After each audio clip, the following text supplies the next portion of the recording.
بسم اللہ الرحمن الرحیم۔ معزز ناظرین، نماز سے متعلق ایک صاحب کا سوال ہے کہ مسبوق قعدہ اخیرہ میں کیا پڑھے گا؟ اس سوال کا جواب جاننے سے پہلے زاد مسلم شریعہ ہیلپ لائن کی جانب سے آپ لوگوں کے مختلف سوالات کے جوابات دیے جا رہے ہیں۔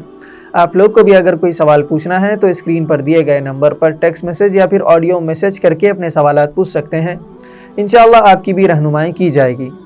معزز ناظرین، مسبوق یعنی وہ شخص جس کو فرض نماز کی 1، 2 یا پھر 3 رکعتیں ملی ہوں، جب وہ نماز میں آئے گا تو امام صاحب کے اخیر رکعت میں جو قعدہ ہوتا ہے یعنی کہ قعدہ اخیرہ، اس میں مسبوق کو کیا پڑھنا چاہیے؟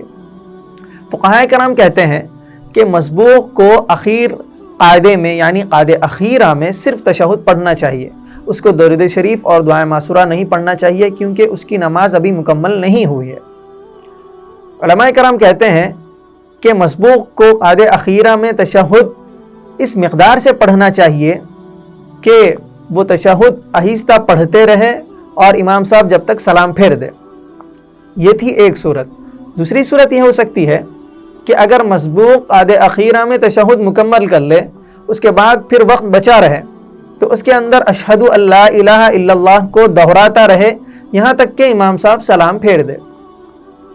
تیسری صورت یہ ہوگی کہ اگر مسبوق التحیات بھی پڑھ لے اور اس کے بعد درود شریف بھی پڑھ لے، دعائے معصورہ بھی پڑھ لے تو اس میں کوئی حرج نہیں ہے، اس کو سجدے سہو کرنے کی ضرورت نہیں پڑے گی، اس کی نماز مکمل ہو جائے گی۔ البتہ بہتر یہ ہے کہ مسبوق جو ہے قعدہ اخیرہ میں صرف تشہد پڑھے۔ اللہ رب العزت ہم تمام کو عمل کی توفیق عطا فرمائے، آمین یا رب العالمین۔